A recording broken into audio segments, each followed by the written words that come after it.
office hours today. My name is Cheng Sim Lim, and I'm a co-chair with HealthCare For All Los Angeles. Today, our regular hosts won't be moderating the call. Dr. Ron Birnbaum and Jeanna Harris will not join us. Jeanna may join us actually a little later. So I am the temporary co-host together with Maureen Cruz, Director of HealthCare For All Los Angeles. So welcome everybody. And we have a tradition with office hours whereby we start with a reading of the 7 principles of CalCare. So I'm going to read that off right now. A reading of the 7 principles of CalCare. So I'm going to read that off right now. Somebody some turn feedback. off your mute. Everyone mute, except for sensing. Yeah, we're getting some feedback, so please mute if you're not speaking right now. So CalCare, the California Guaranteed Healthcare for All Act, is the solution to our broken healthcare system. It will guarantee healthcare as a human right in the state of California by providing comprehensive, high-quality healthcare to all, just like Medicare for All would do nationally. So here are the 7 principles of CalCare. Universal coverage. Everybody in, nobody out. Everybody, regardless of race, sex, gender, country of origin, disability status, immigration status, marital status, age, and income, gets the care they need, regardless of ability to pay. Second, a single public program. A single payer, publicly funded through progressive taxation to cover all necessary care in California, eliminating billions in bloat and waste and saving people thousands on their healthcare costs. Third principle of CalCare, fully comprehensive benefits includes medical, dental, hearing, vision, mental health, prescription drugs, long-term care, and more. All decisions about care would be made between you and your doctors and nurses, not insurance companies. Fourth principle, freedom to choose your care provider. Under CalCare, there would be no more in-network or out-of-network. You would have the freedom to choose any doctor or hospital you'd like. Fifth principle, free at the point of service. No more copays, premiums, or deductibles. You arrive at the doctor's office, show them your CalCare card, and get the care you need. It's that simple. Sixth principle, just transition. Funding and programs to protect and support any displaced workers in the insurance industry. Seventh and last principle, patient care based on patient need. No more financial incentives to avoid providing necessary care, including value-based payment models for providers. Now we have a special guest today, Kip Sullivan, who's going to go into more of the principles involving CalCare and examine the discussion that has been ongoing with the Healthy California for Now Commission. And Maureen Cruz will introduce him shortly. Before we do that, let's introduce people who are on the Zoom right now. Could you introduce yourself, just a short intro for your name, where you're located, and if you have any other institutional affiliations. So let me start off with Maureen. Do you want to start everybody off?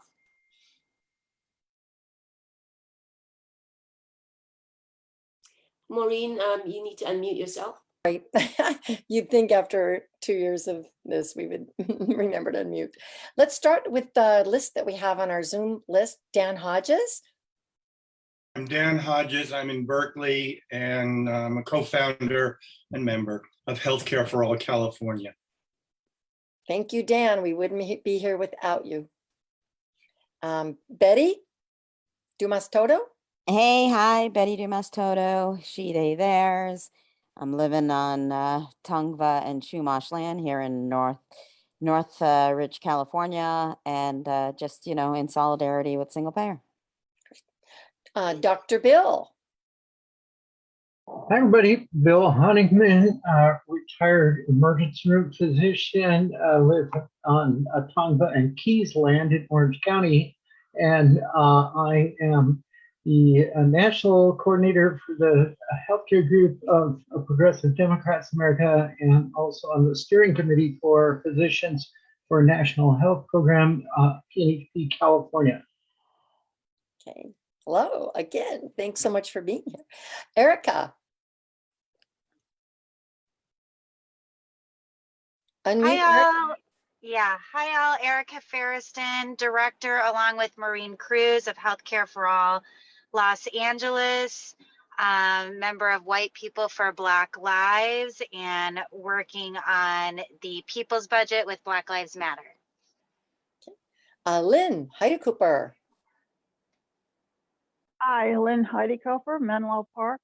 Been working on single payer the last 20 years, and I'm currently working with Progressive Democrats of America and Our Revolution. Great. Thank you, Lynn. Robert Applebaum. Can you unmute, Robert?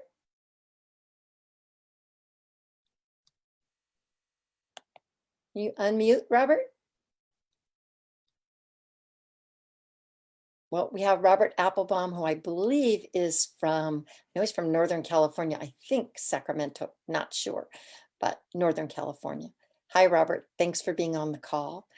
He's from San Jose. Oh, San Jose. Sorry about that. Thank you for correcting that.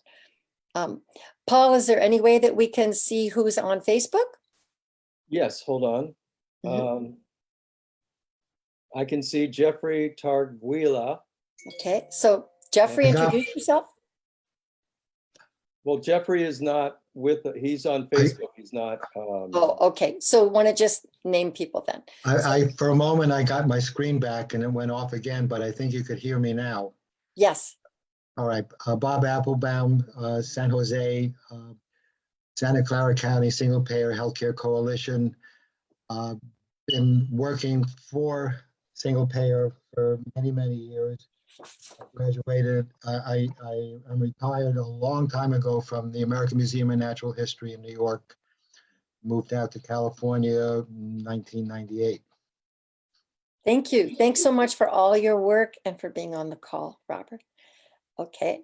Paul, can you name any of the people? We know Jeffrey, he's a HealthCare for All California member and activist. Anybody else that we can see? You're muted, Paul. That's it for now. Okay. There's 7 people though watching, just waiting for questions. Right, wonderful. So now we will get to today's specific speaker, our presenter. So Office Hours is pleased to host Kip Sullivan, JD. He's an attorney and a longtime single payer advocate for over 35 years. And I've been a fan of Kip Sullivan's writing for at least 12 years, probably more, but at least 12, and always appreciated his incisive arguments. A prolific researcher, analyst, and author. He's writing about healthcare policies and reform efforts. Mr. Sullivan has written several hundred health policy articles on healthcare reform for the American Journal of Public Health, the Journal of Health Politics, Policy and Law, the LA Times, The Nation, the New England Journal of Medicine, the New York Times, and many others. Kip's focus has been performance measures, quality assessments, hospital and insurance revenue data, and healthcare costs. Kip's data-driven analyses have always been in the service of single payer, specifically targeting single payer's primary competitor, which is managed care. His critiques and comparisons of both states and national healthcare legislation are essential reading for single payer advocates. And a little personal history is always fun. After earning his law degree from Harvard, Kip initially worked for the Juvenile Rights Division of the New York Legal Aid Society. He became active with a variety of citizens' health policy action organizations in California and Minnesota since 1976, and he fell in love with organizing and research. So Kip served as a consumer representative on the 1989 Minnesota Governor's Health Plan Regulatory Reform Commission and as a health systems analyst for the Minnesota Universal Healthcare Coalition. He was a founding board member of HealthCare For All Minnesota and is now a member of HealthCare For All Minnesota's Legislative Relations Committee. Today, Mr. Sullivan will discuss how policies with integrated delivery systems, health maintenance organizations, and accountable care organizations are not elements of any true single-payer reform. These entities allow the continuation of profit-taking at the expense of delivery of quality care to patients. And this is especially important information because that is how opposition is able to present a false front claiming to be single-payer Medicare for all. Many of our seemingly friendly partners have fallen prey to the false argument that these can be part of single-payer reform. It has been suggested that the Healthy California Commission may go this route of including this loophole for profit-making. AB 1400 does not contain this loophole. Jayapal's HR 1976 does not contain this loophole, and we must be vigilant that these elements are not included as amendments to AB 1400. So I'm going to turn it over to Kip Sullivan to explain to us all about integrated delivery systems, HMOs, and accountable care organizations, and what this means for healthcare policy reform.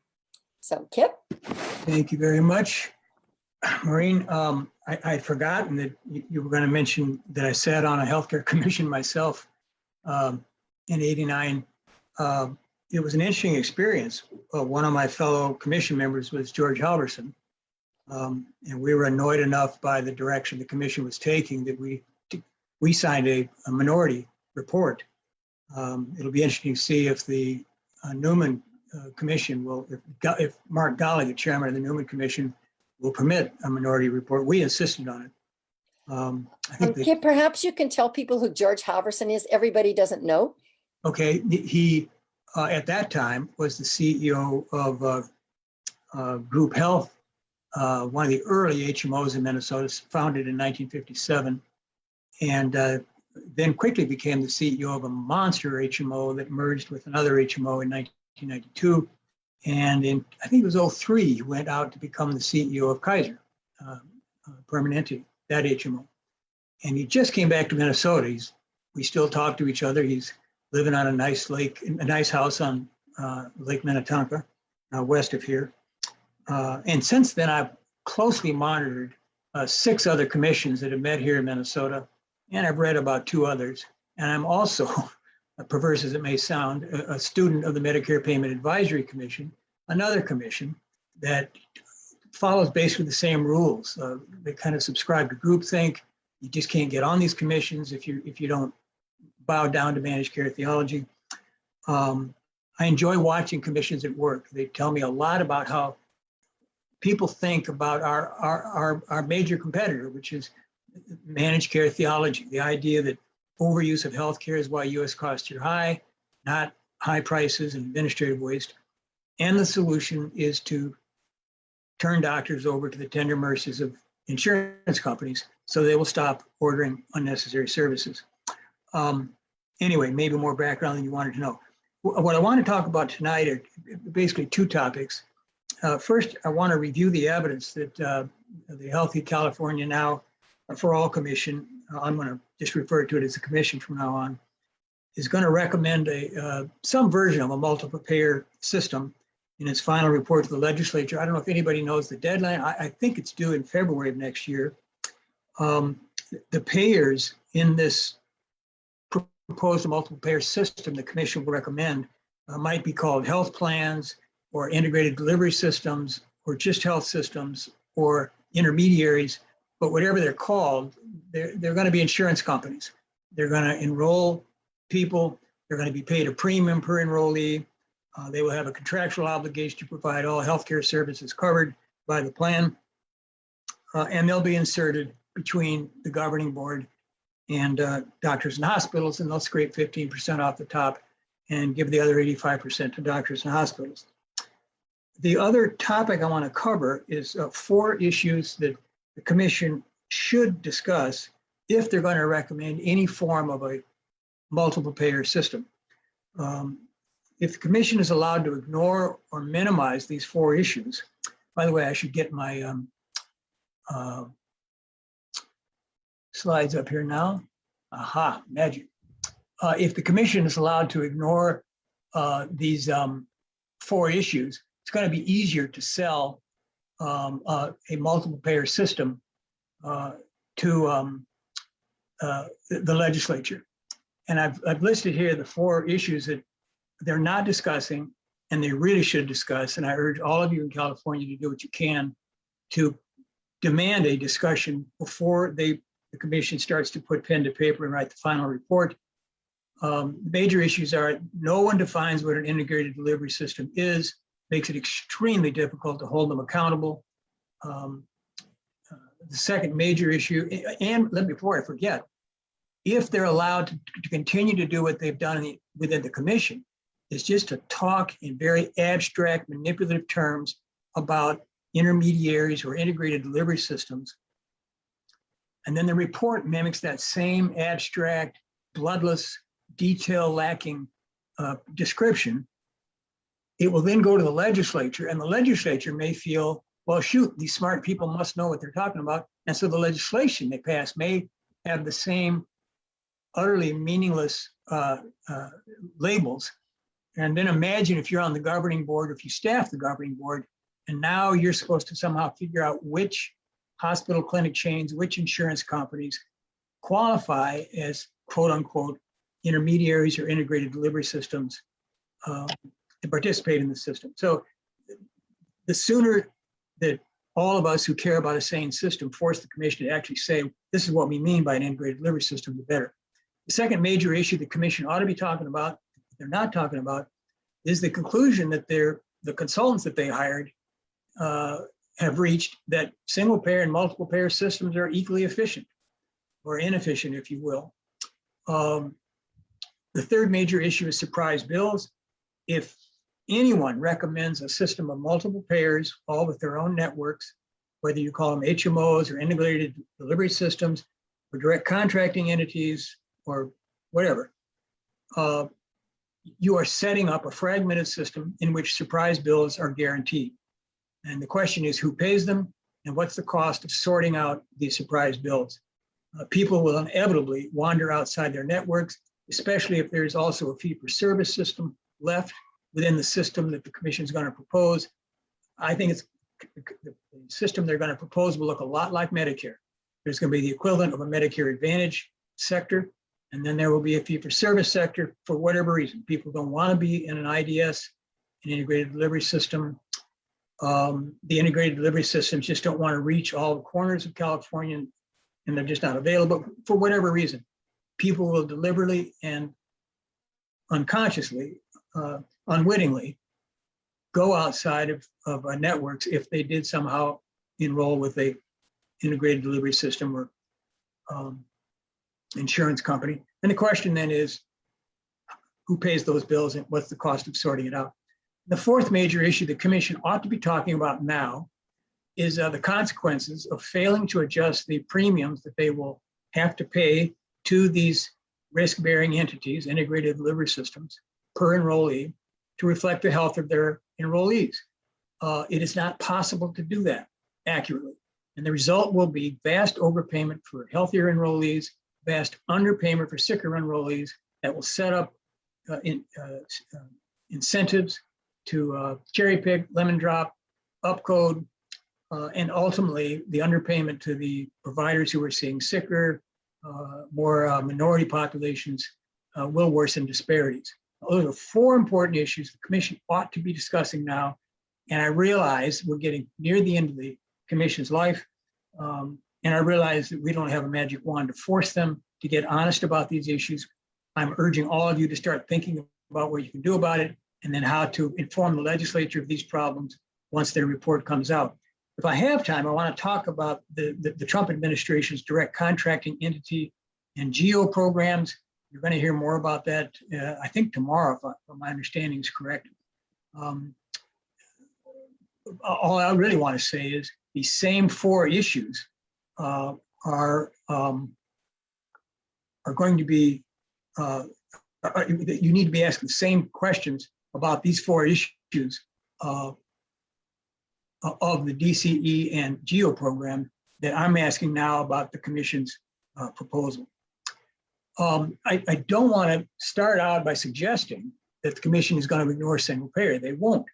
The law that set up the commission requires that they somehow evaluate and estimate the impact of a single payer system in California.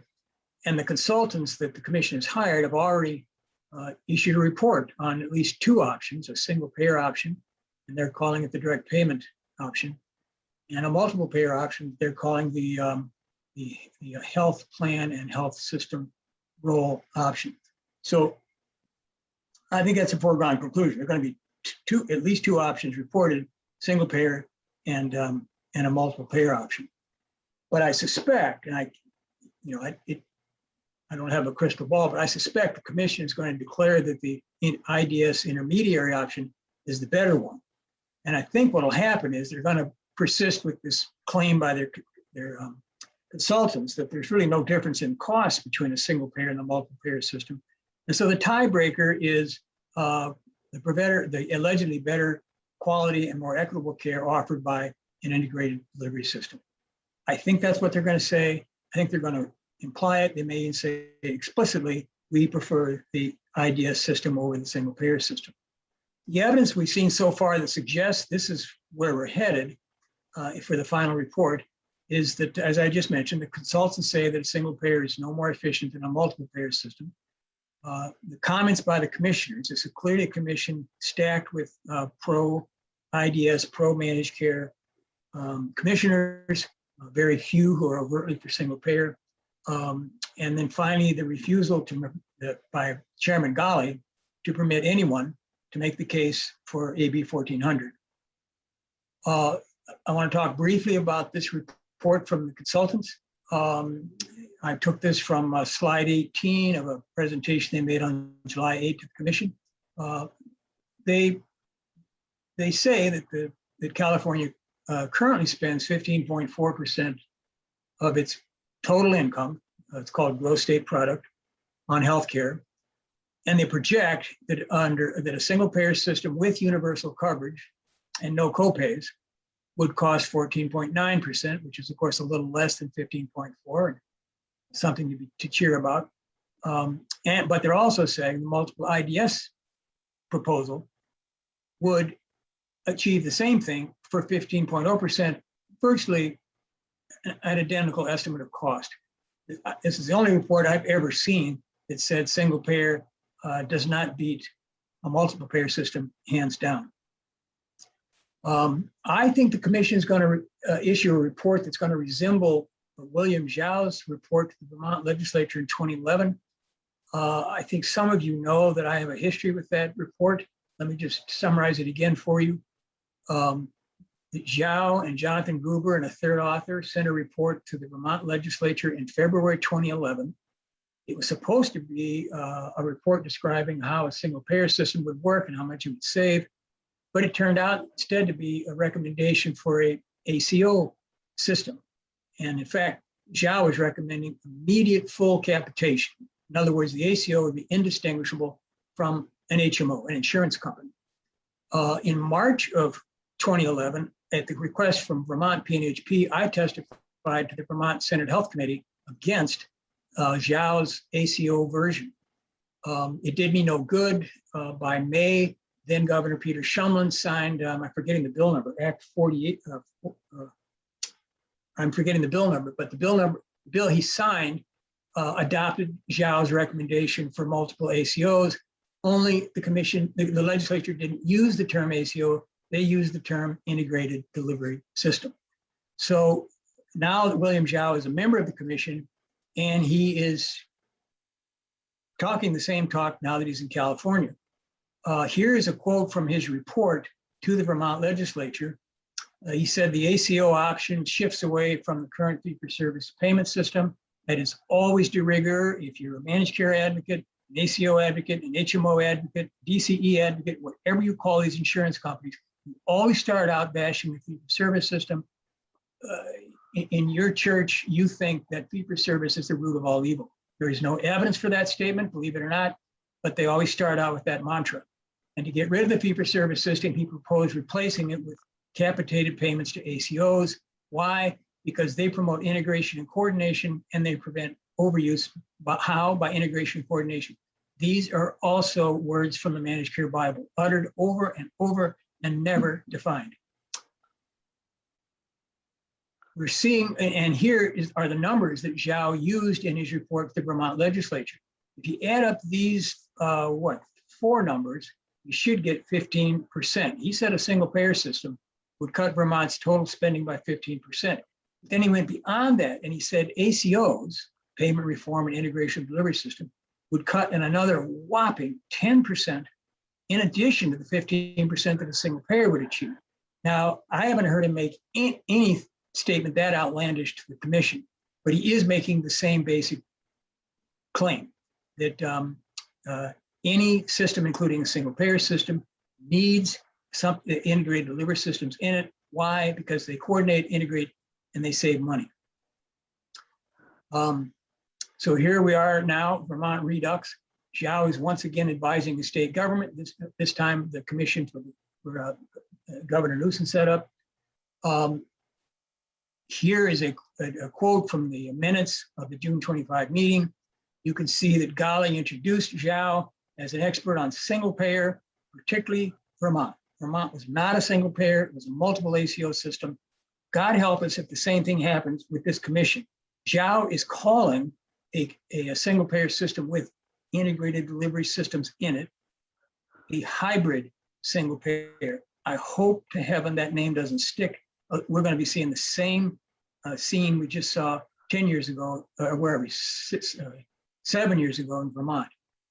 If the commission recommends it and it fails, it will be considered another example of a failure of the single payer system. At the June 21 commission meeting, Zhao made these remarks.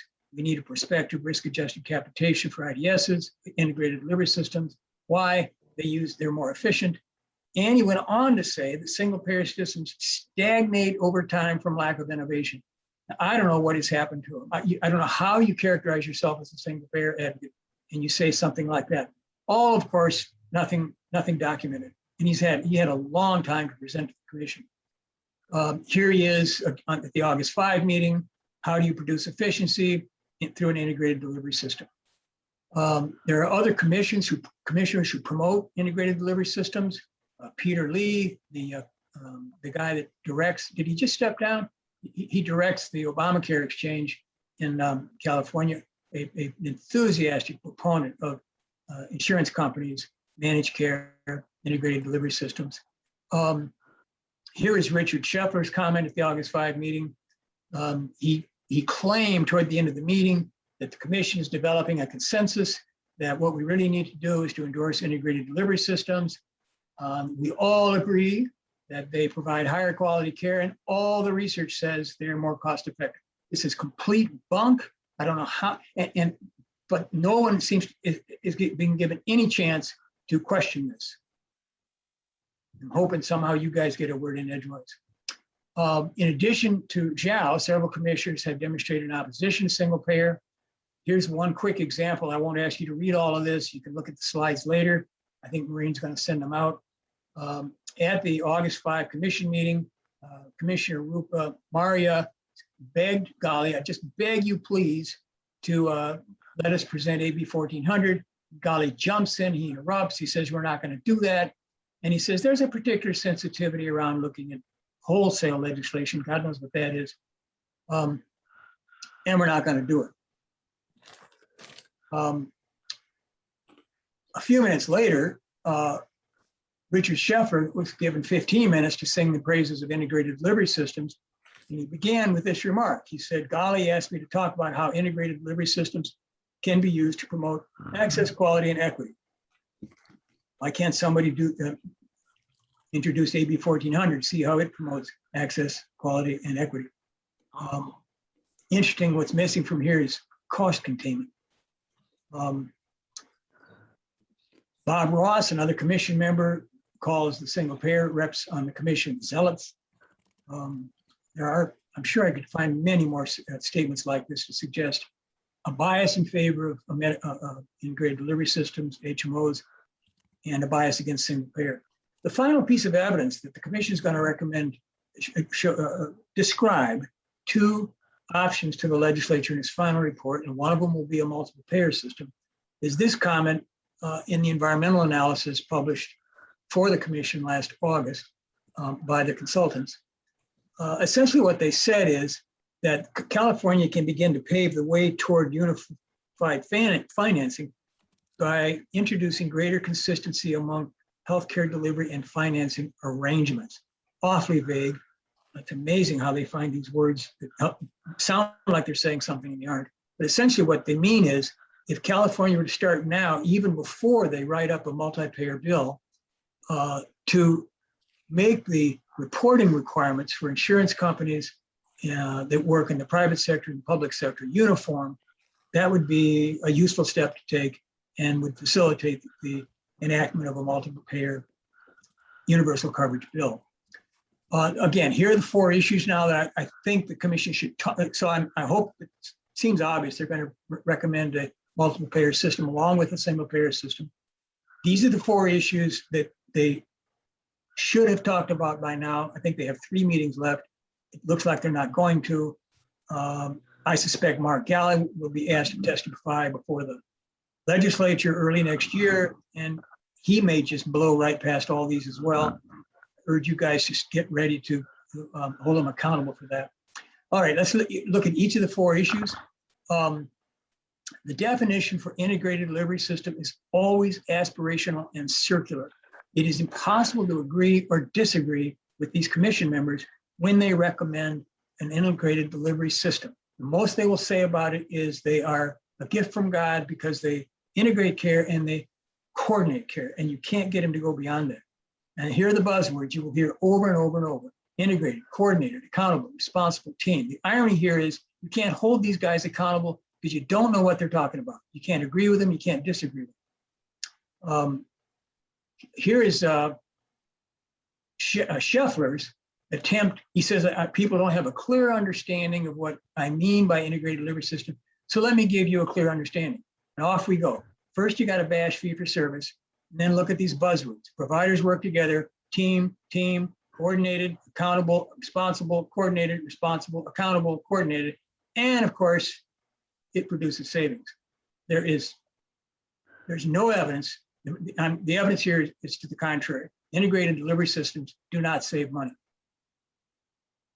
And here is Scheffler again saying that the system he wants to see is one where health plans and providers, not that word health plans, are in integrated and coordinated systems.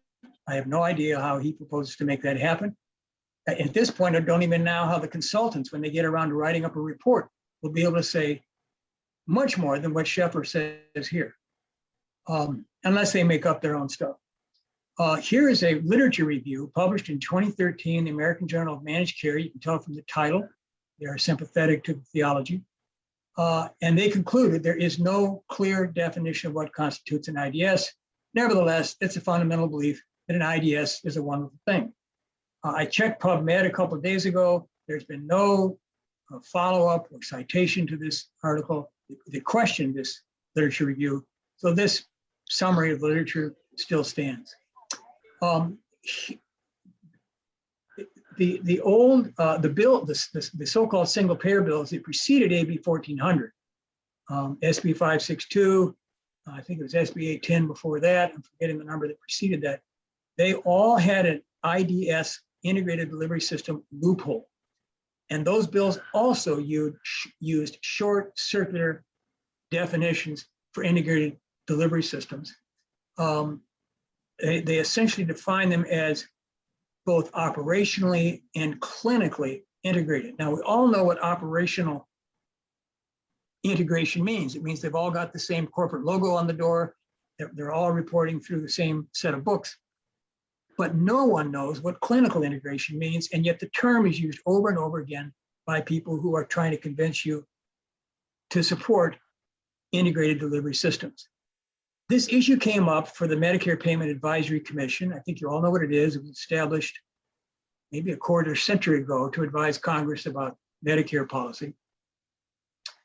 And at the October 2016 meeting, the staff, I think it was David Stensland was his name, reported to the commission that the Medicare Advantage program was costing, it was raising Medicare costs, and the CMS Accountable Care Organization programs were not saving any money and were not having much effect on quality. And this perturbed a number of these commission members. You basically can't get on the MedPAC commission if you don't subscribe to fee-for-service is the root of all evil, and we need HMOs, et cetera, to make doctors knock it off. And so several of the commissioners asked the staff, well, what's going on here? Are some of the Medicare Advantage plans really financially and clinically integrated? If so, can we find out which ones and see how they're doing? And the staff said back, we can't do that, basically because it's impossible to identify when an integrated clinic, hospital chain, or HMO with an insurance company, hospital clinic chain in one bundle. It's really impossible to look at it and say, this one is clinically integrated and the others are not. And I know some of these commissioners were disappointed to hear that. Here is that definition I quoted from SB 810 and SB 562. You see the circular definition. Integrated means fully integrated operationally and clinically. We just cannot define what clinically means. I was looking for a quote from a really interesting workshop convened by Donald Berwick when he was the administrator of CMS under Obama. The Affordable Care Act had just been passed, and everybody was celebrating the accountable care organizations that were soon going to be jammed into the traditional Medicare program. But the accountable care organization wannabes were worried that the Department of Justice and the Federal Trade Commission would sue them under antitrust laws. So Berwick convened a workshop where he asked 12 experts to come in and help us tell the DOJ and FTC when a hospital clinic chain is clinically integrated. And they went around the table and they couldn't do it. The closest they came to a definition of clinically integrated for the antitrust authorities was to say, well, it's like pornography. I know it when I see it. I'll come back to this later. Issue 2, why did the consultants claim that multiple IDS systems are as efficient as a single payer? The commission ought to have to answer that. They shouldn't just be able to report those numbers I showed you earlier and then go ahead and put it in the final report. There are multiple reasons to believe that they blew it. We have some real world evidence refuting the claim that any risk-bearing, capitated, premium paid entity, be it an HMO, or ACO, or an IDS, saves money. We have our long experience with the Medicare Advantage program versus fee-for-service Medicare. Medicare Advantage program is causing Medicare huge losses. Why do we have Medicare Advantage? Because they coordinate and integrate care. Whatever they're doing, they're costing money. We have the privatized Medicaid programs. 2/3 of all states have taken programs that were originally not privatized. They were just small single payer systems. The state Medicaid agency paid doctors and hospitals directly. But over the last 20 years, 2/3 of states have now turned their Medicaid programs over to the tender mercies of the insurance industry. And the evidence is nowhere near as abundant as it is for the Medicare Advantage program. But the evidence indicates that privatizing Medicaid programs causes losses. You don't save money. And there is evidence of problems: reduced access, reduced quality. The Vision Group practice demonstration, which ran from 2005 to 2010, was CMS's first test of the ACO concept. And it was rigorously done. There were 10 of them. They had 10 controls. The evaluation was done. Guess what? Conclusion: no savings and possible losses if they'd taken into account the manic upcoding that these group practices engaged in. I don't know why we have to deal with ACOs. I don't know why the taxpayer pays for demonstrations like this if they're going to be ignored. And then finally, we have CMS's several ACO programs. As Jim Kahn and I recently reported in an article published last month, they are suffering losses. So anybody who claims, as Scheffler does, that IDSs, everybody knows they save money, is simply not paying attention to these programs, nor are they paying attention to the research. Here quickly is what the consultants said about the single payer option and what they call the health plan or system role option. What they essentially did was penalize the single payer system for unwinding managed care.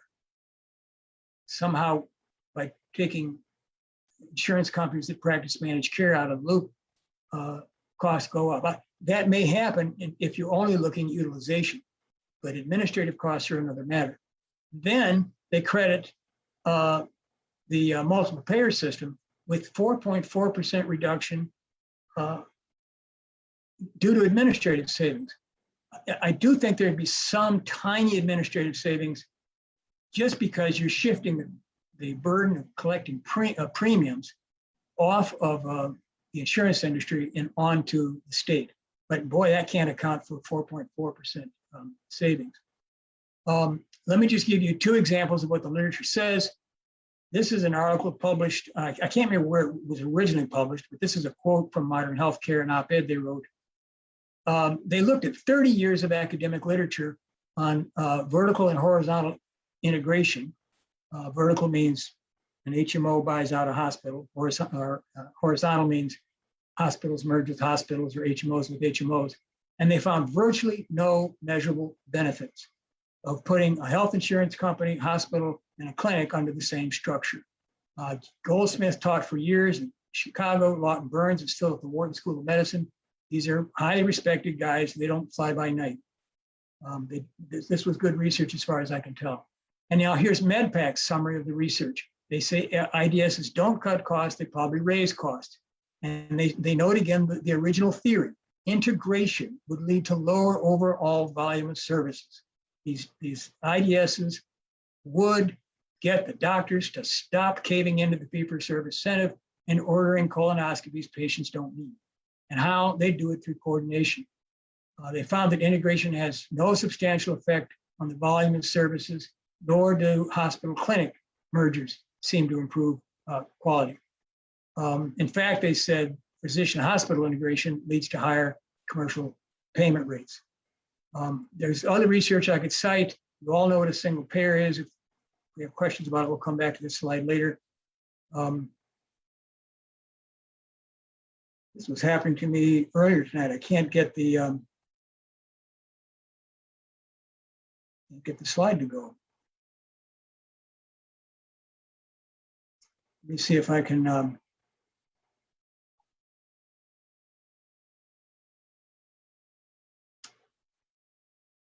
that make it work? Let me just do this for a little while and see if I can start the slideshow over. I hope everybody can see that. The third issue is how does the commission propose to deal with surprise bills? I don't know if the commission is proposing the Trump administration's version of managed care. As I think you know, in the waning hours of the Trump administration, they promoted this GEO program. They're proposing an experiment in probably 10 regions of the country in which Medicare beneficiaries in the traditional program would be forced into insurance companies. They're calling them direct contracting entities. The endless permutations on these vague, bloodless labels drives me nuts. They make it hard to keep people abreast of what's going on.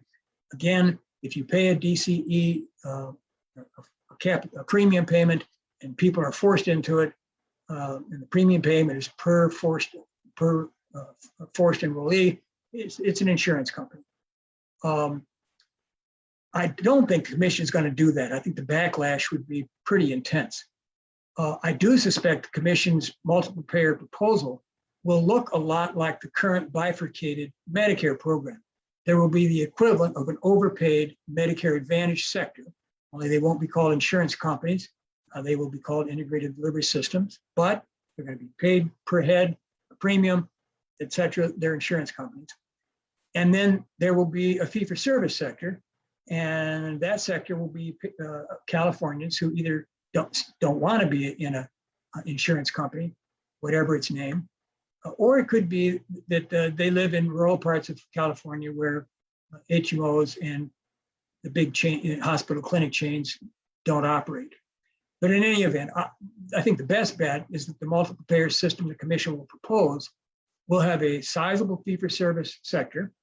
And moreover, as is always the case now, even if people voluntarily enroll in these IDSs, they will wander outside the networks. The research indicates that HMOs and PPOs probably have 15% of their people go out of network every year. And so the question will be, how does the commission propose to deal with surprise bills? Does the patient get stuck with them? It's hard to believe that will happen. And what's the cost of sorting that out? When the patient comes in, does the doctor have to ask which of 100 IDSs are you in? And if you're not, do I send the bill to the governing board? That will cost money. It can be solved, I'm sure, but the commission ought to have to talk about it. The fourth issue is will risk adjustment be accurate enough to avoid the reverse Robin Hood effect? I didn't invent that phrase. It's been used by other critics of managed care, lately called value-based payment. Zhao and Scheffler and others, many others, will casually put the phrase risk adjusted in front of capitation or premium payment when they're promoting their version of integrated delivery systems, intermediaries, you name it. And they never get around to saying, I understand that risk adjustment is crude, and when it's crude, you wind up vastly overpaying for the healthy and underpaying for the sick. And even if risk adjustment were accurate, you've got the never-ending problem of upcoding. Medicare Advantage does that. The physician payment groups did that. Risk adjustment is wildly inaccurate. Let me see if I can go, well, I'm near the end. Here is a table that I took from the MedPAC report to Congress, June 2014. MedPAC, I don't think they did this enthusiastically, but they had been asked by Congress to help Congress understand how bad CMS's risk adjuster is, the one they use to adjust payments to Medicare Advantage plans, and that CMS just started using back then with ACOs. And what MedPAC did was to divide the Medicare population into the healthiest quintile, that's at the top, and then the second healthiest and so on. I don't know why they didn't give us one number for the sickest quintile, they broke it up, but you get the pattern. That despite the fact that CMS put tens of thousands, maybe hundreds of thousands of dollars into developing this risk adjuster, they are still overpaying by 62% for the healthiest 20% of Medicare beneficiaries. And you see they're underpaying by 29% for the sickest. And the consequences are obvious. You give any entity that is paid like this tremendous incentive to avoid the sick and lure the healthy into your plan. And if you can't avoid the sick, to shortchange them. Now, you might think that this should be fixable. Let me just give you an example of how hard it is. We don't have enough time to talk tonight about why it's not fixable. It is flat out not fixable. Here's one perspective on the problem. This is 2005 data, so keep that in mind. But this is from the people that developed this current CMS risk adjuster, Gregory Popers and colleagues. They said that in 2005, the average cost of insuring a Medicare enrollee was $7,461. And look at how much more expensive it was if the patient had a diabetes, cancer, or congestive heart failure diagnosis. And so you might think the simple thing to do is just in the case of a patient diagnosed with diabetes, just take 1.5 times this average number and pay that to the Medicare Advantage programs or to the ACOs, or if the commission has its way, to the IDSs in a multiple payer system. But here's the problem.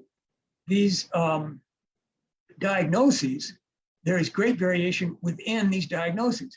So this is the cancer diagnosis. Look at the enormous variation among patients who have the cancer diagnosis. The healthiest 20% cost only $5,015, and the sickest 1% cost almost $60,000. The insurance industry knows that, and they figure out how to get they get within these cells, and they figure out how to lure the healthier into their ranks, and then they get paid this mammoth amount, $12,600. Yeah, and walk home and take the rest to the bank. And if you haven't seen Ed Weisbart's excellent video on the DCE Geo program, I urge you to watch it. He's got a segment in there where he explains how Medicare Advantage's payments upcode. I know you all get this. The sicker you make your patients, the more CMS pays Medicare Advantage program plans. The Newsom Commission ought to buckle down and say, we understand this is a serious problem, and here's what we're going to do about it. Well, they can't do anything about it, but if they would acknowledge it and say what they think the solution is, that would at least allow those of us who think they're wrong to have a rational conversation with them. I'm going to stop here. How long have I been yakking? The one other thing I want to talk about is a couple of issues with waivers. Maureen, I'll take guidance from you. Should we stop here and take questions, or should I finish up with the waivers? I believe people are asking you to entertain their questions at this time, and then perhaps we can pick up the waiver situation after. But there are questions that people are asking. Okay, So good. I think Jeanna is here now. So we now once again have our beautiful host who will sort of take over on calling people or with their questions. All right, thank you. Hi, Kip. Sorry I joined late. Hello, everybody. So I just wanted to go. I did join a little late, so Paul, in the chat, you'll have to guide me, but I do see a hand up here in the room from our lovely Dr. Bill. So Dr. Bill, go ahead. Well, thanks. And so Kip, that was fantastic, very kind of almost exhaustive explanation of things. And I am wondering, because I'm a little bit confused with my own background. I worked I worked for Kaiser for many years, and saw over the years the model, the HMO model, actually worked pretty well for both providers and patients, in that we could kind of make adjustments, tweak the system to the point where we improved. I think we improved quality, throughput. Fewer returns. I was in the emergency room, so I always thought of myself as being kind of the court of last resort, where people ended up after they had failed in the system. So I could see when there were poor quality, like say if they were discharged from the hospital too soon. I was on quality assurance committee, and as well as utilization review. So to me, I'm wondering, we were, of course, never in a fee-for-service capacity. We were in a capitation system, and we always heard about experiences outside of the HMO world where folks were seen in a kind of a mill type situation where they were rushed through with their providers, of course, in a procedure-oriented specialty even.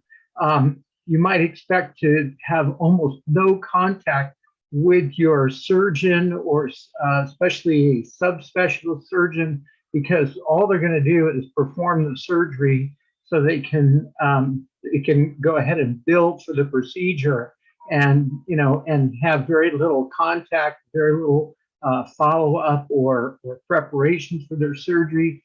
So now, on the other hand, over the years, we saw in the HMO setting kind of the corruption of marketplace maneuvers, and where they started selling insurance products that undermined the good work that we did in those quality improvement committees.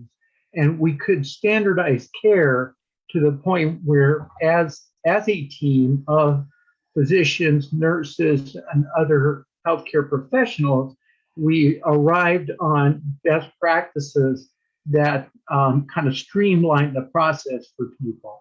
So that makes me think that, yes, capitation can, at the management level, kind of incentivize to give too little care, but fee for service can incentivize to have so much care that it becomes completely impersonal. And to me, I get the sense that it's a balance of the two. Whereas what you were talking about made it sound like, that capitation is always bad and fee for service is always good. So what would you say about that, given the experience like I had? What I said about capitation is it always worsens disparities.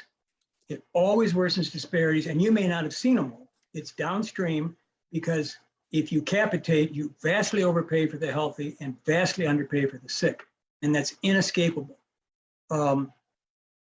Capitation does not always result in people being pushed from one hospital to the next because they went to the wrong hospital. What you said about fee for service sounds to me anecdotal. You have heard this. But if you look at the research that actually tried to find evidence of overuse, if in fact these surgery mills, you use that phrase, exist all over the country, you would think the research would show it. I didn't bring a slide with me, but I can quote an article, I think it's from the Annals of Internal Medicine a few years back, by some scholars, I think at Duke and UCSF, that searched the literature, 30 years of literature, to find documented evidence of overuse. And they found documented evidence of overuse for a few services: antibiotics for upper respiratory infections, I think cabbage surgery, endarterectomies, and that was about it. And the comment by the editor of the paper, of the journal, was, "This is amazing. These people looked very hard for evidence of overuse, and they couldn't find it." So when I hear you say you have heard about these fee-for-service mills, all I can tell you is I've heard other people who promote HMOs say that, but they never back it up. And at this point, after 30 years of looking for evidence of it, I can't find it. It doesn't mean overuse does not exist. I'm sorry, just a quick follow-up to that. So you have people like, David Himmelstein and Steffi Wohlhammer, who say that they're completely convinced that even physicians should be paid by salary, kind of like, and I think even AB1400 talks about large institution-based groups of providers would be paid as a, almost in a global budgeting type of manner, as opposed to fee for service for physicians in those groups, for basically the same reasons, that they felt that, in that setting at least, that it would actually, incentivize for more cost-effective care. Well, I heard many people in the single payer movement say they would prefer a salaried payment system. I think that but you can't do that without socializing, having the federal government take over every clinic and hospital. Otherwise, you can't put everybody on salary. If you want to send me any research that Dave and Steffi have that suggests that it causes them to think fee for service causes rampant overuse, please do. I've never heard them say that. And I know they couldn't produce the evidence. I want to come back to your comments about Kaiser. Let's assume everything you said about it is true, and we can ignore for now the people who died because they went to the wrong hospital. Kaiser's lousy record on mental health. Let's ignore all that and just concentrate on the good stuff. Let's take, I assume that Kaiser is pretty good at finding referrals from primary care docs to specialists. And my question for you is, why can't we make that available to all Americans?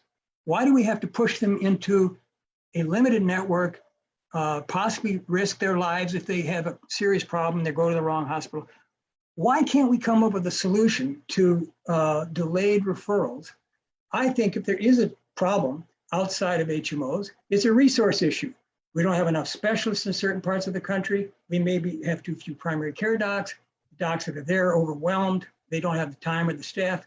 So if we start thinking about these problems that Kaiser brags about, and I don't mean to dismiss it. I bet Kaiser is better at certain things, like making referrals quickly. If we start thinking, well, let's turn that around. Why should only Kaiser enrollees enjoy rapid referrals? It's not rocket science. And so let's start thinking about how to solve that problem and not immediately go to the idea, oh, we got to cram everybody into a hospital clinic cartel and pay them a premium. I think I've addressed all your questions, but I repeat, if you have any evidence that fee-for-service causes overuse, please let me know. The reverse problem is the true. Underuse is rampant, and we never hear managed care advocates giving fee-for-service credit for rampant underuse. Thank you. I just want to go through and try to get through some of these questions because I know we are building up, but I do appreciate that. I have heard that, I mean, as well, about the fear of overuse.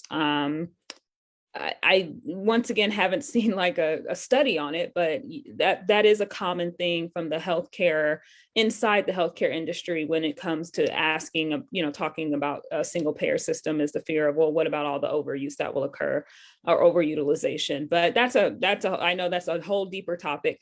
But I want to go back to a question that James had asked in the chat a little while ago. And I'm not sure if we got to this question because I think it was before I popped on, but he just said pharma is playing Medicare negotiation attack ads on TV, claiming that they decide what care patients receive. What kind of care is typically denied during Medicare negotiations compared to private health insurance? I don't think can you repeat the question? Sure. I think the question is, what kind of care? So the type of care that is typically denied during Medicare negotiations compared to private health insurance, for example. He was referring to the fact that some big pharma companies are, playing some attack ads on TV regarding Medicare negotiations. Medicare they don't negotiate with insurance companies. There's a process. Insurance companies submit bids to CMS every year once they know who their enrollees are. And if the bids are below a benchmark, they can use the excess money as profit. They got to use a certain amount of it to increase benefits. So the start of the question perplexes me. I don't know what he's referring to with Medicare negotiations with Medicare Advantage plans. It doesn't happen that way. Well, I'm not sure. I don't know if James is in the room to elaborate. No, he's not in the room. But I mean, I can say that Medicare, the type of care that may be denied by Medicare would be something that may be not medically necessary. But, that's from my own personal expertise is clinical case management. But maybe James, if you want to pop into the room and elaborate on your question, that'd be great. But I'll go to the next question really quick from Jeffrey. Or actually, it's just a comment. That is why I called out patients' viewpoint and also recommendations they can reach. That might be a comment. I'm sorry. Going through, there was another question. Oh, another question from James. When the final IDS definition is finalized, doesn't single payer more closely follow this model than multiple payer by definition? Doesn't single payer follow what model? A multiple integrated delivery system option? No. Yeah, he's saying when the final IDS definition is finalized, doesn't single payer more closely follow this model than multiple payer by the definition? Well, as I said, there's no definition of integrated delivery system. So the definition of single payer is quite clear. One payer replaces several thousand insurance companies and tens of thousands of self-insured employers, negotiates budgets with hospitals and nursing homes, sets a uniform fee schedule for doctors, and negotiates limits on drug prices with drug companies. That's the single payer model. Now that's, if you turn Sutter and its associated clinics into an IDS and pay it a premium, there's no comparison. There's no similarity. I'm sorry to be dense. I guess I don't understand the question. The single payer model is crystal clear, at least for those of us that have done the research on it. PNHP is clear on what it means. I think there's some people in California and elsewhere who are confused. Zhao, for one, is confused. He would like us to think that a 3 ACO system is a single payer system. He would like us to think that a California system with dozens or hundreds of risk-bearing integrated delivery systems is a single payer system. It's not. Thank you. I'm just going through. And Jeanna, I want to come back to your statement that you continue to hear the overuse myth proclaimed. Let's not take that lying down. We need to contest that. It's the fundamental premise that got us into the managed care mess. It's the premise that Paul Elwood sold to Nixon at a meeting in the DuPont Plaza Hotel in 1970. They bought it, and we've been living with HMOs and managed care and ACOs and DCEs and IDSs for the last half century. We need to spike that original intellectual sin. Oh yeah, I definitely am one, because I know that happened before I was born. And I'm definitely one to say that I am paying for the sins of many predecessors. But my direct response, especially coming from physicians and people who I work with directly, is that it's actually more expensive to pay for people for. I love to use the diabetic foot ulcer as an example, where you have a little bit of a pinprick on your foot and you do not seek that care because you can't afford the copay or you don't have insurance. And that pinprick ends up becoming osteomyelitis. And now you have your foot chopped off. So now you've taken a person who was productive, who was working, who was paying taxes, and now we're paying them to live because they're on Social Security disability. And now they're qualifying for Medi-Cal. So now we've taken a tax-paying citizen out of the workforce and now are paying them because they didn't have access to care. So which one is more expensive on the long run? So that is my biggest example, because that is what's happening every single day. That is what I deal with. And so that is the big comeback that usually doesn't have an answer. They can't come back to me on that. So I'm just like, get back to me when you guys get a comeback. But okay, I just want to go. Oh, I see James, he has joined, and then Dr. Bill, I see your hand up. So James, I just want to go to you because I saw you come in the room. Did you want to clarify your question for Kip? Yeah, so it really is the Medicare attack ads. The pharma are putting these ads on TV, calling Medicare negotiations. They're stepping in between you and your patient and your doctor, the usual garbage. My question is, when I'm responding to people at large, what do I say Medicare negotiations are? To me, that just means how you negotiate reimbursements with CMS and whatnot. And they're basically trying to suggest that Medicare could conceivably deny care, even if your doctor recommends it. What I typically say is that sounds exactly what health insurance companies do. They just say that it's not necessary. It really is. Unfortunately, television ads don't need to be correct. They don't even need to be misleading, isn't even a problem. But it really is, how do I respond to those statements to the public at large? Because they watch them and they believe them. James, can you just clarify for me what the ad is saying? Who is negotiating with whom about what? It doesn't say. They just say, that's the big problems with these pharma ads. They just say Medicare negotiations and they don't give any details. The main thrust of the ad is that when Medicare negotiates, I'm assuming it's with CMS and the providers, they can deny coverage, even that coverage that or treatments that your doctor has recommended. So this is an ad financed by pharma? Yeah, it's lobbying. Okay, I'm going to assume then they're talking about the provision in the reconciliation bill that Bernie and others support that would give CMS at long last the authority to negotiate limits on drug prices that Medicare pays for. I don't know how anybody twists that into a statement that Medicare could then deny you an appendectomy. What is being proposed is that Medicare will negotiate drug prices, and that's it. Medicare is not negotiating. Nobody is proposing that CMS have the authority to decide who gets statins and who gets antidepressants. That's just, I don't know what else you say about a flat out lie other than you're just making stuff up. Go read the bill. I guess the best to say. Yeah, it's kind of like a lot of the Sarah Palin death panel nonsense. Yeah, there are no death panels in the Affordable Care Act. What you're describing are health insurance companies.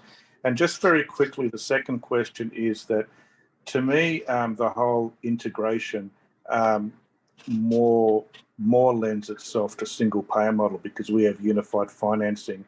I think that needs to, irrespective of what the final definitions may be, just say, well, by definition, single payer, because it simplifies the financing, it makes all those factors a lot easier. They're relying on confusion and just squirting into the water to make it seem sexier and more intelligent and more well thought out when it clearly isn't. Well, I would not use I agree with you, but I wouldn't use the word integration. Let's imagine that we want nurses to call congestive heart failure patients after discharge to keep track of them, see what their symptoms are they gaining weight, is fluid backing up in their lungs, to avoid their getting sicker and having to go to the hospital. But that ought to be financed. That ought to be paid for. What do we gain by calling that service integration? It's confusing. Nobody understands it. Let's just call it what it is. So if you want to use the word integration, go be my guest. I don't think the average person understands what you're talking about. I think we should say all useful, proven medical services should be paid for. Thank you. I mean, I think the average person does not, they only understand, am I covered or am I not? Most people, from what my experience is in case management, think that I have insurance, everything should be covered. They don't understand they don't understand the holes. They don't understand copays versus deductibles. The health literacy level, or I would say health insurance literacy level of the average American is not that high. And we know why. We know that this system is confusing on purpose, going back to Dr. Bill, the spaghetti bowl. It's a spaghetti bowl on purpose to create us, to make us confused. And even as healthcare providers, as nurses, as a floor nurse, I had no idea what these patients would be experiencing on how things were covered, because patients would ask me, well, how much does this cost? And my only reply would be literally, I'm not sure. All I know is that I'm not a cheap date. And that's all I could tell them. Until I got into case management, when I actually started dealing with health plans and I started looking at contracts and things like that, then I was like, oh shit, like this is expensive. But why is it expensive? Why is it that one plan has this and one hospital charges that and the other hospital charges this? And it didn't make any sense. Still doesn't make any sense. But it took this level of me getting there. So the average person, when we start talking to people, the average people, we have to keep it very, very simple. And that's what these ads are doing. These ads are saying, look, this is bad and this is good. And that's what people understand. And that's what they will vote for and get angry or happy about. So I think that we will have to very much so keep things simplistic, just because spaghetti bowl. And then Dr. Bill, I want to go to your question and then we'll come back, Kip, for your remaining slides. Okay. I see Cheng Sim is on stack also. Oh, did she? Sorry. Did I skip over Cheng Sim? I'm sorry. Cheng Sim, did you have something? I'm sorry. She put that in the chat. Oh, so sorry. Okay, Cheng Sim. Well, no problem. I have a question for Kip, actually. Go ahead. So, or maybe it's comment, I don't know. It's kind of a half comment, half question. Dr. Shao actually made a dual argument for IDS when he made his presentation to the commission, Healthy California Now Commission. He said, it was a form of innovation, all the things you touched on already. Then he said that and this is something Betty brought up in the chat earlier.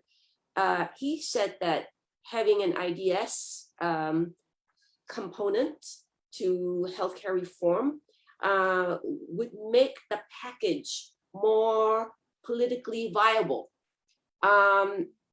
That, you know, legislators lack the political will to go for single payer. So let's give them something that they may find, you know, less fearsome because it's not as radical. So he made that dual argument.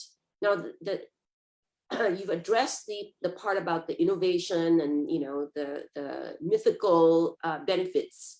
But the political will question is something that hasn't been addressed by a lot of, you know, people when they talk about the IDS.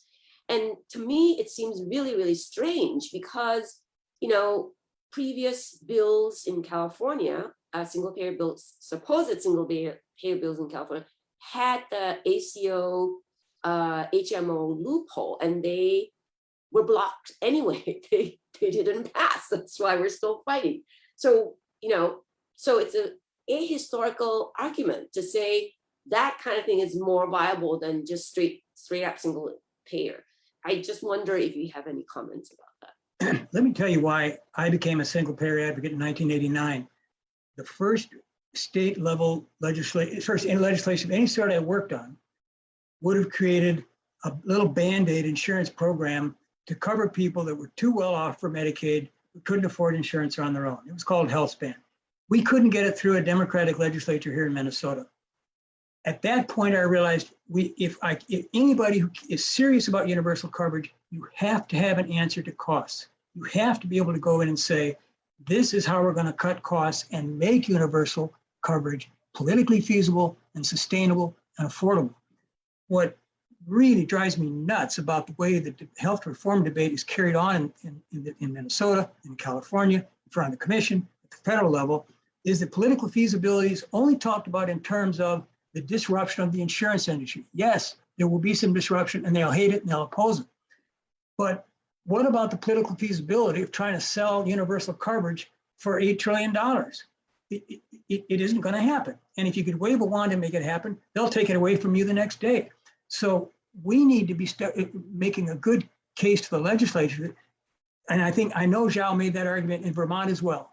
He said, he told people, I threw ACOs in the mix because I knew there were some people in the legislature getting excited about ACOs and it would make the whole thing more politically feasible. But what he should have told the Vermont legislature, and what the commission ought to say if they promote a multiple IDS system is, by the way, this is going to cost a lot more. And so on the one hand, you may think it's more feasible because you got all these IDS fans in the legislature. On the other hand, it's going to be far more expensive and it's going to make it harder to raise the taxes. So that's my political feasibility argument. It has been too one-sided for too long. You got to begin to get the fence sitters to understand that if you really want to make a bill politically feasible, start talking about the savings. Yes, it will irritate the insurance companies, but we think in addition to being more politically feasible, it's actually also a more moral position. Awesome. Thanks, Changson. Okay, Dr. Bill. Wow. Well, thanks. Yeah, this is my Henry Broska diagram. I would pay for healthcare in America, and of course that's compared to the Canadian system, which looks more like this. So I'm going to push a little bit more on this, the integrated care, which I find that term very confusing. But what I don't kind of find confusing, because it was about when I became aware of this and started studying in my pre-med school days, like college days, was HMOs, as you said, advocated by Richard Nixon and other people in that era. And having settled into an HMO, I think HMOs, were using this business model when it started, and then they switched to, as Jeanna says, the spaghetti thrown at the wall model over the years. They kind of corrupted by introducing insurance products, financial products that caused a whole lot more, hoops and barriers and agencies and all that stuff. I saw it myself in that they actually had us trying to, satisfy the commercial insurers, which they didn't do at all in the early days. They just ate the cost. If somebody walked in who didn't have our plan, they just said, "Oh well, we have no way to process it. Just give them the care and get them out, out the door." But what I always saw was, and from early on, even in my time there, like 30 years plus, was a dichotomy between the providers in the HMO and the business office. And the business office was where we got shortchanged on staffing, on, the physical plant. Do we have enough clinics? Do we have enough beds in the emergency department? All that stuff. So it was that dichotomy. The provider side was always trying to do what was right for our patients, and then we were always told there, whether there was enough funding available for that or not.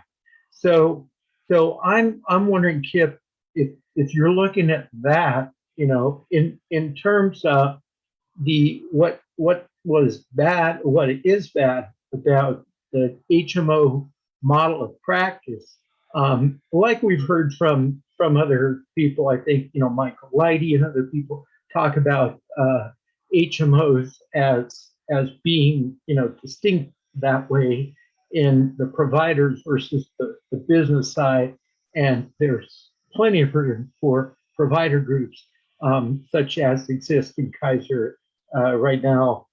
It's the business side that has to be reformed. Yes, and my question for anybody who praises the kind of physician groups you work for, Bill, is, well, good. What's keeping doctors from forming those groups on their own? Why do you have to get a Kaiser logo on the door? Doctors should be free to set up their own multi-specialty practices and develop a reputation as being high-quality doctors. And if we pay people adequately, I'm confident we will get them where we need them. Awesome, thank you. And then I just want to go, before we go to back to your slides, Kip, one really quick. From Randy Hicks, what happens to employees and workers in the insurance industry? Will there be enough jobs to absorb the job losses?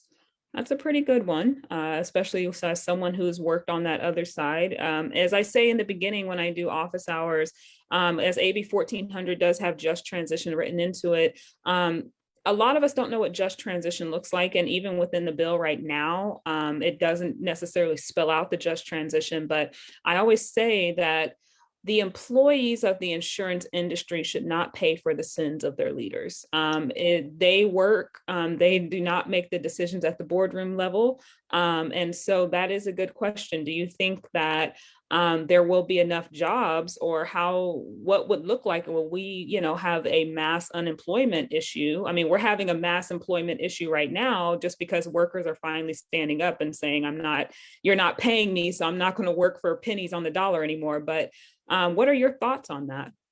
Well, every single payer bill that I've read carefully, I've read dozens over the years, but I know that our bill here in Minnesota, Jayapal's bill at the federal level, the old HR 676, AB 1400, they all have these just transition provisions. And they're all designed to meet exactly the problem that, I forget the name of the person asking this question, that you're asking, which is, you're absolutely right. The people who would be displaced by a single payer should have some opportunity to make a just transition. They shouldn't be thrown out on the street. And every bill that I've read with this just transition provision in it sets aside money, 1% to 2%, I think, for the first 5 years to educate and retrain people for jobs. I don't think the jobs available are for any old job. If you want to run a hedge fund, I'm sorry, we're not going to pay for that. But there are immense shortages in the healthcare industry. We could badly need a lot of people in many parts of the healthcare industry, long-term care in particular, and we need to pay them good wages. So the short answer is the demand for jobs out there is immense and growing, and this is not an issue that single-payer authors and advocates have overlooked. Thank you. And I just want to take a quick point of privilege a little bit, because going off of what you're saying, so we're talking about the amount of money, set aside for the, just transition. And when it comes to the billing, so, a lot of insurance companies use utilization review, utilization management. I've done it. I still do it right now. But Medicare per se doesn't have its own UR system. A lot of times it uses, whatever system came from a health plan or something. It's kind of like this weird thing. So in the single payer world, let's say AB 1400, how do you see that? Because I see that as an opportunity of a lot of those workers to kind of come into a single payer world, because we're going to need people to do stuff. But how do you see that? Can you maybe, make it make more sense than what I'm making? I feel like I'm jumbling things together. Well, you're imagining good results to an important question, and there will be jobs created by a single payer system. These just transition clauses do not go into great detail about what kinds of jobs people will be educated for. It's an example of one of those issues you just don't want to ask 535 members of Congress to weigh in on. You just want to set aside the money for it, name the general guidelines for the use of the money, and you will leave it to HHS at the federal level, or the CalCare board under AB 1400, or the Minnesota Health Plan Board here in Minnesota, to write some rules to figure out more details for that. Thank you. Its conditions probably will have changed by the time the bill has been written, incidentally. Yeah. And so, I mean, I can't emphasize enough how important getting AB 1400 is passed, because right now, as we kind of speculate what things will look like, if we pass AB 1400 and allow this stuff to get built out, then we can really definitively start answering these questions. So tell your legislators that. I will answer your question when you say yes. All right, Kip, let's go back to your slide. I'm gonna pause questions for a minute. We're gonna go back and finish up your presentation, and then I will come back. We've got about 30 minutes left of office hours, so I promise I'll try to get to as many questions as possible. Let me see if I can make the slideshow work.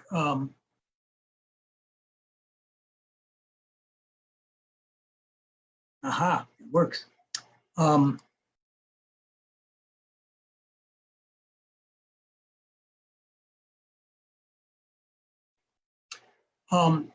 want to make two comments about this question about what waivers are necessary, and the issue, the law on how easy it will be for states to get Medicaid and Medicare waivers, to roll the money into a trust fund at the state level is apparently a little bit unclear, and I wouldn't want to say definitely that it would be relatively easy to get just the Medicare and Medicaid waivers. But that issue is really secondary, because since the Affordable Care Act was passed, you have to get a Section 1332 waiver in order to, if you're actually looking for a waiver for single payer. Now, if you're looking for a waiver for a multiple payer system, maybe not. But if you want a waiver from the requirements that states are covered by, that are imposed on the states by the Affordable Care Act, then you need a Section 1332 waiver. Let me take first this Medicare and Medicaid issue. It is usually assumed, and I believe the commission is going to assume it, and I urge you to start thinking about what to say about this. I believe that Newsom's commission is going to say it is not possible to do a single payer at a state level unless you can also roll in Medicaid and Medicare money.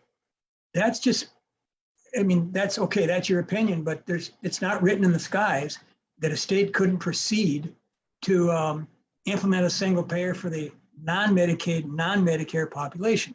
You don't save as much, your administrative costs don't drop as much, and you lose a little power in your negotiations with the drug companies. but it's still a world worth doing. I'm searching now for the percent, but I think the percent of the non-Medicare, non-Medicaid population is what, about 20% in Medicaid, 15%, 35.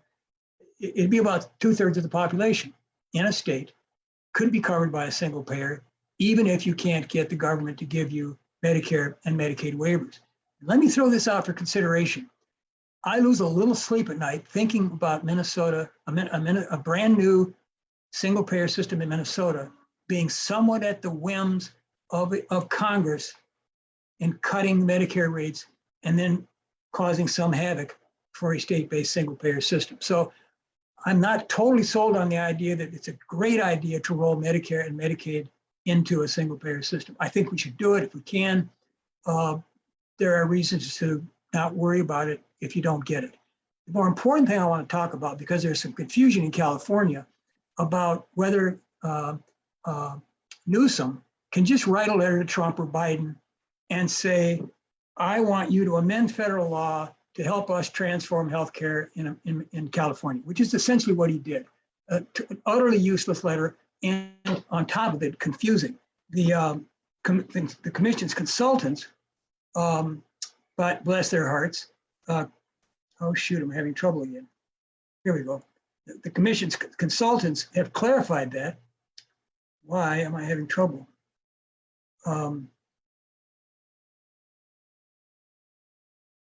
The commissioner's consultants clarified that in a report they just released. Let me see if I can find it. Here it is.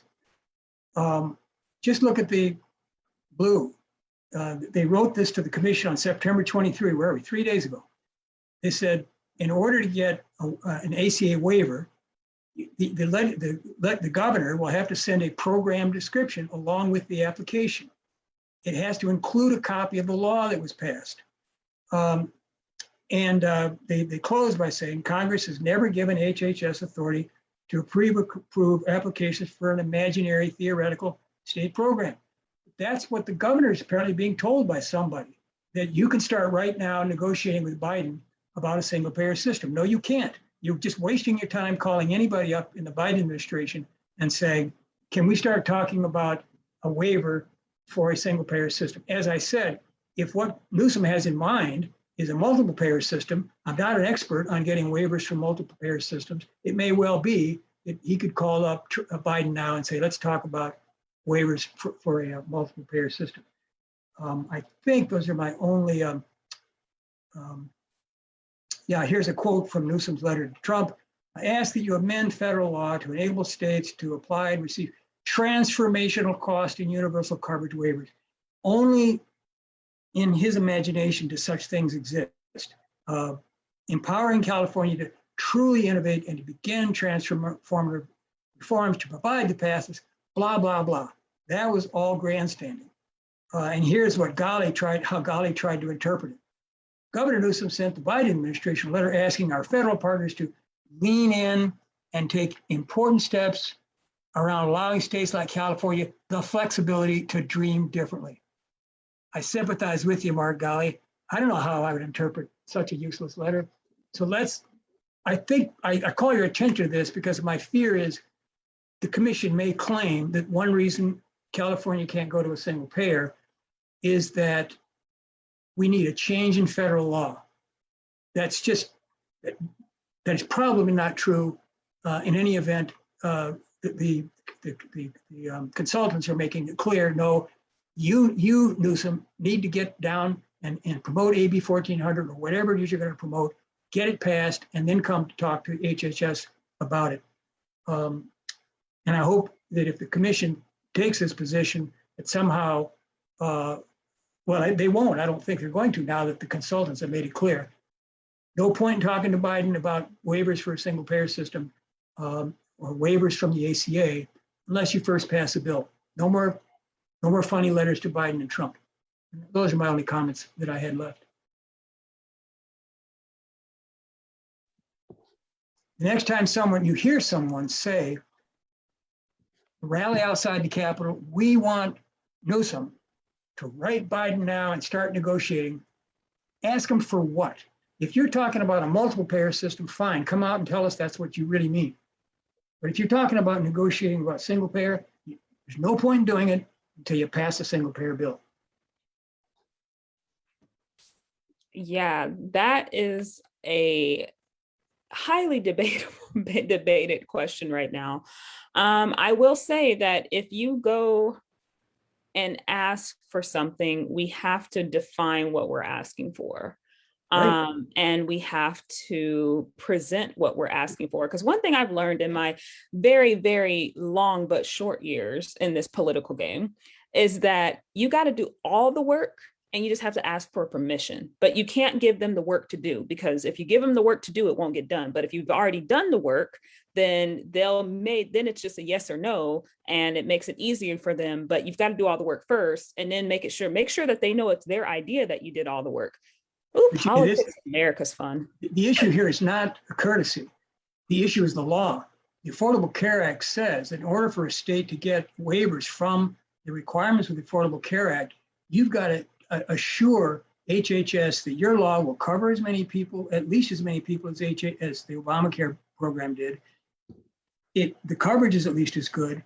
It won't cost the federal government any more money. And I'm blanking on the fourth requirement. Now, you can't begin to ask HHS, you can't even begin to convince HHS that you've met those four requirements unless you tell them this is what we're proposing. And you got to propose something in considerable detail, because they're just not going to entertain an application without the detail. And the detail requires a bill. Awesome, thank you. So I just want to go to Brandon really quick, back to the questions. I just want, Brandon Shandelson says, did they figure out how to pay for CalCare yet? And at high enough funding to attract more medical professionals to the field? Just regarding directly about CalCare, I know author Ash Kalra is working on a funding portion of this bill that has not yet been introduced for strategic reasons, I'm sure. So that is more to come. But yes, there is a more definitive funding in the works, and that will be coming.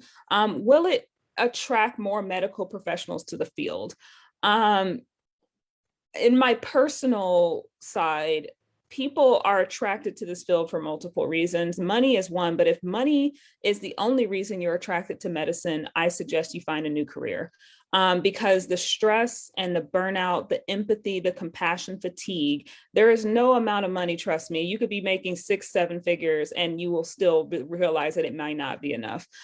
So I think that California alone is very competitive and offers a higher than average salary, but we also have a higher than average cost of living. So when it comes to salary and funding and paying medical professionals to attract them to the field, that's a multifaceted answer that also it pulls into this intersectional conversation. So it's not about just being paid highly. We also have to talk about affordable housing here. We also have to talk about environmental issues here, our taxes and things like that go into way beyond more than AB 1400 when it comes to attracting people here to California. If you want to attract more medical professionals to California, I think more so than paying them a high salary, give them discounts on rent. I would probably come flocking over here if I knew that I would have a discount on my rent for like 2 or 3 years, and then take whatever salary that is offered, because a lot of times people are attracted to California because it's California. We have beaches, we have mountains, we have forests, kind of. So that's just my 2 cents on that. I don't know, Kip, if there's anything you would like to add regarding that question. It's a common question. It's usually put this way. I hear that doctors and hospitals are going to be paid Medicare rates. If that's what's going to happen, my hospital is going to go bankrupt and my doctor won't be able to stay in business. We can thank Bernie for that. Bernie's bill does say something like that. It's a little vague, but then when he got criticized for it during the campaign, he came out and said, "You're damn right, that's what I mean." Thankfully, he has not reintroduced his bill. It's a bill I don't like for other reasons as well. Jayapal's bill, AB 1400, the Minnesota single payer bill I helped write, leaves the question of how much doctors will be paid to the governing board to negotiate. Again, you don't want 535 members of Congress wanting to figure out how much to pay for the removal of a mole. That's all administrative work. What's important also to say to people who are concerned about hospital reimbursement is that under a true single payer bill, not Bernie's bill, not SB 562, not SB 810, but a true single payer bill, hospitals are paid by budgets. And and the budgets are determined by need. Under those circumstances, rates mean nothing once you decide to pay a hospital by a budget. So, and they're based upon need, and you can read the factors that are going to be taken into account in deciding how big a budget a hospital will get. So the only issue is really that should concern providers is the payment to doctors and dentists and other people that will be paid on a fee-for-service basis. And except for Bernie's bill, that's not specified. You will see the word, I think it's in both AB 1400 and Permilla's bill, that Medicare's fee schedule can be used as a comparator. That's different from saying you're all going to get Medicare rates tomorrow. It can be used as a comparator, and that makes sense. A lot of work has gone into developing that fee schedule. You might as well start with it and let the governing board amend it as they see fit. Awesome, thank you. You know, just to kind of also add to that too, it's that when it comes to pay and then how things will be paid out, once again, we've got to get them to say yes. Because I'm just curious. I'm just like, I want to see this thing, what it's going to look like. And I think that saying yes will be monumental, and then allowing this to be really built. I want to see it really built and kind of like and applied to current situations, not just, you know, and so I think that, you know, that will answer a lot of questions. But until then, they're going to make us continue to keep asking these questions. But I'm hoping that we can convince enough of them to say yes so that we can see it get built, because that will be an exciting time. What a time to be alive if that happens. So I'm just going through. Erica, I just want to go. I saw your hand up, but now it's down. I just want to make sure. Did you have a question? No? Sorry, it's hard for me to, I'm on my phone. This was back to when the question was about providing jobs, a just transition, and just a comment and then a question for Kip. You know, I like to compare it to the Green New Deal, which people are a little bit more familiar with. You know, they talk about in the Green New Deal, right, transitioning people who work in coal mines to high-paying, quality green jobs. And so that's kind of the mindset that I have with CalCare and single payer. And also, you know, this is a union who wrote the bill. That's, you know, they get people jobs and quality jobs and high-paying jobs. So, you know, I think that they've put, you know, real consideration into that. But my question to you, Kip, on that note is, do you think CalCare, you know, there's a lot of people providing health care for family members, for friends. Maybe they are fortunate enough to be able to give up their jobs, or maybe they're married and they stay home and they do that. But it still comes at a sacrifice. And then, of course, there are people who can't afford to do that. Do you think this would be an opportunity to pay people who are doing these jobs that are unpaid now? And does that question make sense? Thanks. You know, there are already programs like that. My mother's 98. My brother's a retired doc. Just after he got divorced, the pandemic struck, and we arranged to have him live with her because at the moment he was homeless. He left his former wife in Montana. And Hennepin County, which is where Minneapolis, has a program that now pays him for 36 hours a week to take care of her. And they know that he's her son. So that there are these programs. I don't know how common they are. It should be easy enough to graft them. And all the single payer bills I'm aware of give the governing board the authority to add and subtract services as they see fit. That certainly would be one. And the need is growing as we speak for home healthcare workers. one more personal story. I have a younger brother who was overweight much of his life, just went through quadruple bypass. Aetna, he made the mistake of signing up with the Medicare Advantage plan. Aetna wanted to kick him out after 3 days. The social worker had to persuade him not to. I think they have, but he lost his wife 3 years ago, and my wife and I are going to put him up whenever he's discharged from the hospital.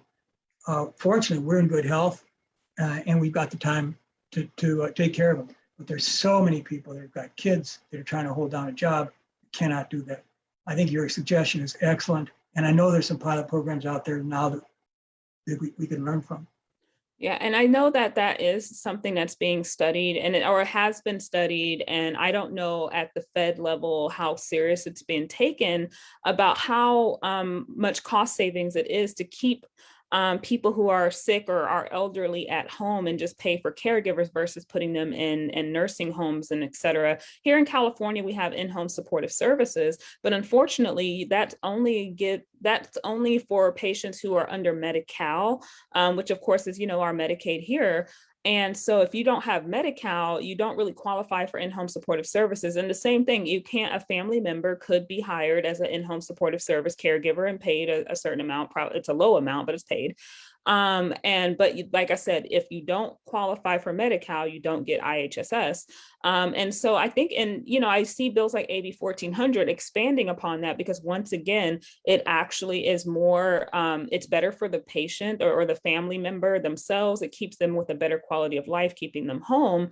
And at the same time, it saves money because you're not having to spend so much for all of that level of care. I mean, everything from, cleaning to the cooking, all that stuff can happen at home, but we are sometimes forced to put people in our facilities because we can't afford to keep them safe at home. But really quick, I just want to go to Leland's question from Facebook. He just wanted to ask, or he asked, why didn't they use past financing plans from past single payer bills? I'm guessing he's referring to the question about, AB 1400's financing. Or no, I'm sorry, he kind of expanded. He says, why didn't they use past financing plans from past single payer bills, since this was an issue with SB 562, even though they had the pollen study, which was late. So I can't necessarily, other than this is just a new bill, but I can't necessarily answer that directly. I don't know, Kip, if you have anything to add. Why wouldn't they use previous financing plans to apply it for AB 1400 instead of building a whole new one? I've had it explained to me, but I'm not that close to the politics in California. I won't try. Okay.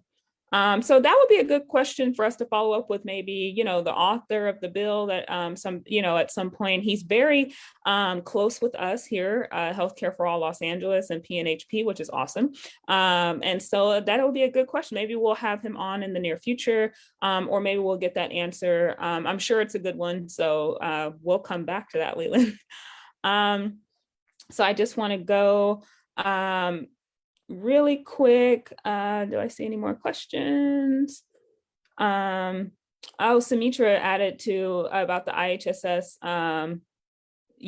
And she said that over 600,000 recipients and just about equal providers, about 70% of this program is family and relative, 30% is independent. Thank you for that fact. It is I see patients with their family members all the time. As in-home supportive service caregivers. The unfortunate side of that is sometimes they take on that role and can't quite do it, and they don't want to let it go now that it's providing income. Also, I wanted to give a kind of an update, an announcement. We are having a meeting tomorrow, our monthly meeting. Maureen, do you want to give more details about that? I'm sorry, I'm just like, Yes, thank you. We'll have our regular meeting, our monthly, which is open to everyone. It's a public meeting from 6 to 7:30. There will be an agenda posted tomorrow, right before the meeting or at the meeting. But afterwards, we have our monthly speakers program at 7:30.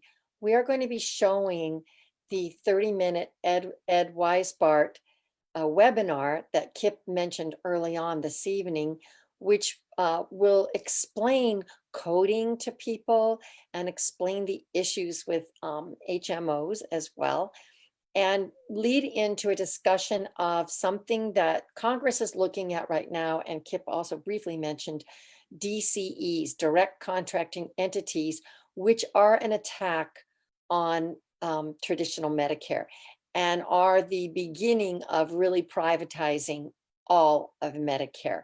So there will be a discussion of that relating to Ed Weisbart's webinar. And the discussion is going to be our wonderful Dr. Jim Kahn from UCSF Emeritus, and also Barbara Commons, who's a retired registered nurse, but who is a current counselor, a SHIP counselor for Medicare. And she really knows the ins and outs of Medicare. So we will have those two panelists discuss the direct contracting entities, their impact on Medicare, and also how AB 1400 would solve the issue of being put at risk by something like a direct contracting entity. Apparently there are pilot programs right now taking place all over the country, and this needs really to be addressed. So tomorrow, 7:30, I put a link in the chat to register for the Zoom, or you can also go on our Facebook live stream as well. We need to put, maybe Paul, you can put our Facebook link in the chat. And did that those already. who are already on Facebook, you already know you're on it. So that's tomorrow, 7:30.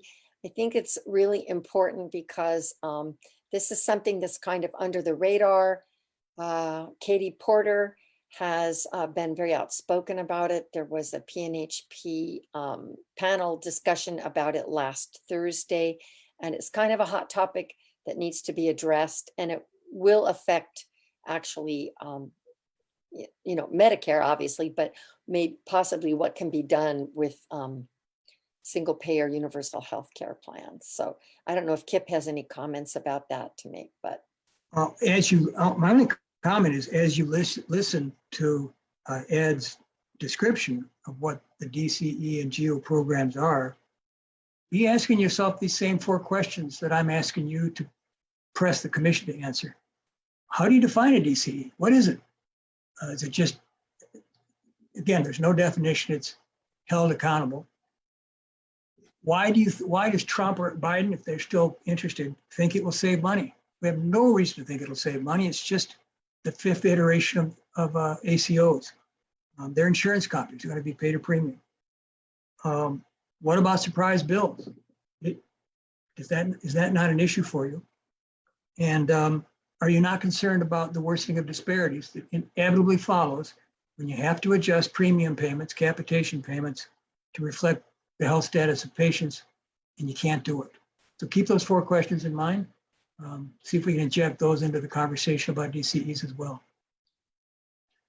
Oh, I wanted to make one announcement, and that is on Wednesday, Jayapal is hosting along with Public Citizen, a Medicare for All resolutions segment, and 2 of our local resolutions organizers, Cheng Sim Lim, who's on this call, and Sean Broadbent from DSALA, yay, they have been asked to present on this national webinar due to the incredible successes they've had with over a dozen local neighborhood councils, and also the city of Los Angeles. They are now working on the county of Los Angeles, which is the largest voting district in the country. So I'll put that in the chat, and hopefully people can attend that, and let's celebrate Cheng Sim and Sean Broadbent and all their amazing work that they've done to get these resolutions through. That's huge. I can't emphasize enough how all these bills, single payer, AB 1400, this is a bottom-up bill. Do not expect the top to support this. The top has health benefits for the rest of their lives, okay? So don't expect them to be just rah-rah fighting for this. So this is going to be a bottom-up bill. And what we're doing here in California is proving that. We're getting the LA City Council on board. We're getting the Board of Supervisors on board, and we're a pressure cooker. And we're getting ready to hit our pressure limit right now. The PSI is rising. And sure, soon enough, our pot's getting ready to start bubbling. So I like that, to think of it like that, because that is the people. We are galvanizing the people and going straight up to the top, so that when this vote happens, and when we have so much support, especially coming off of Los Angeles County, then you know that each assembly member who votes no is not voting no on behalf of their constituents. They're voting no on behalf of whoever funded them to vote no. And then it will be very apparent. So the truth will be, the truth is out there, and it will show. So not to put that as any subliminal threats, no threats, just saying. Kip, any final words? We're in our last 3 minutes of office hours. Just to thank all of you for letting me give you my sermon, and I'd be glad to help in any other way I can in the future. Oh, trust me, when we get close to January, we're going to be really applying the pressure. We're going to be dropping knowledge bombs. We're going to be cutting them off at the legs with anything that they say. So your knowledge is going to be much needed, as they're going to be coming at us with all these different things about, like you said, integration, team, those trigger words that make you feel warm and fuzzy on the inside, and that the average person will sit there and be like, well, this sounds good. Look, they're talking about accountability. They're talking about team. Isn't integration great? And I'm like, yeah, not in this instance. So we will be coming back and definitely asking for your assistance and your guidance and knowledge when it comes to this fight. So it is, while it is California, it is a coast to coast support. So definitely thank you. It'll affect all of us, and I'm going to be cheering you guys on. Thank you so much. We really appreciate your support. And then, like, closing this out, I really just want to give thank you to every single person that has been joining us and watching from Facebook Live. This has been another CalCare Office Hours brought to you by HealthCare For All Los Angeles and PNHP SoCal. I want to give you guys a very, very good night. I wish you guys a very great week, and you will see us again here next week. And also, HealthCare For All Los Angeles will be hosting, we're hosting virtual text bank parties too. So follow us on Facebook for our next virtual text bank party with a playlist curated by yours truly. And if you want music, you can let me know. And we have a lot of fun on our virtual text bank parties too. We are going to get AB 1400 passed, whether they like it or not. Thank you guys, and you guys have a wonderful week. Jeanna, can we all unmute and say goodbye to one another and good night? And thanks. Absolutely.